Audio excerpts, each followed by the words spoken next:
A brand new dummy model of the rumored iPhone 17 Air has just surfaced online, and it's already turning heads. This dummy unit gives us our very first physical look at what could become Apple's thinnest iPhone in years. Featured in a hands-on video, the model proudly showcases a dramatically slimmer design compared to anything we've seen recently, even when placed next to the iPhone 17, 17 Pro, and 17 Pro Max dummy units. So, just how thin is it? According to the hands-on footage, the iPhone 17 Air dummy measures only 5.65 millimeters in thickness. That's thinner than the current iPhone 16 Pro and even slimmer than the iconic iPod Touch, which used to hold the crown for Apple's thinnest device. This ultra-slim profile isn't just a design quirk. It represents a potential shift in Apple's design philosophy, signaling that Apple could be aiming to make thinness a defining feature of its premium lineup. Now, to be clear, this is a non-functioning dummy model. It doesn't have working internals. It's mainly used for case fitting and giving designers and accessory makers a preview of what's to come. But even so, it gives us a pretty strong idea of Apple's vision for 2025. The dummy also reveals a fresh new camera design. Instead of the usual dual or triple lens setups, this model features a single rear camera, which is a notable departure from recent trends. While no hardware specs have been confirmed yet, it's possible that Apple is going for a simplified, minimalistic approach for this specific model.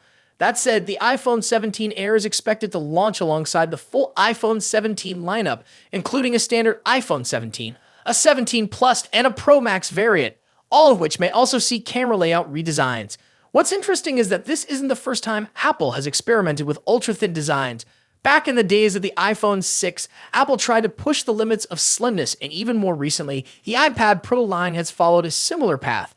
But history has shown us that thinness comes with trade-offs. The iPhone 6 faced the infamous Bendgate controversy when some users reported their phones bending in their pockets.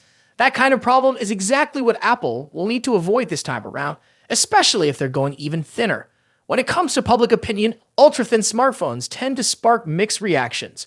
On one hand, a lot of users love the sleek, lightweight feel. They're easier to carry, nicer to hold, and better for one-handed use. But on the other hand, there are real concerns about the sacrifices that often come with that thin profile. Less space usually means a smaller battery, reduced thermal management, and sometimes even weaker structural durability.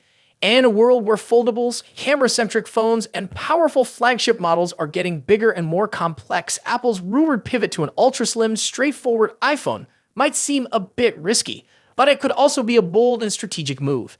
Not everyone wants a foldable or a camera brick. Some people just want a sleek, fast, reliable iPhone that fits comfortably in a pocket. And that's where the iPhone 17 Air might shine. If Apple can find the right balance between form and function, delivering a device that's not only stylish and slim, but also practical and durable, they can revive a design trend that many assumed was left in the past. And with a company like Apple, known for taking bold bets on design, it wouldn't be surprising to see this thin iPhone become one of the highlights of their 2025 lineup. While there's still a lot we don't know, like the exact hardware specs, software features, or even pricing, this dummy hands-on gives us a tantalizing preview of what might be around the corner. And if the final product looks anything like this, Apple fans who've been waiting for something new, sleek, and refreshingly minimal may finally get what they've been hoping for. So are we witnessing the return of thin iPhones as the next big thing? Only time will tell. But if the iPhone 17 Air turns out to be as impressive in real life as this dummy model suggests, it could set the tone for Apple's design direction moving forward. Let's see if Apple can make thin not just a design choice, but a premium one. That's it for today. Thanks for watching. See you in the next video.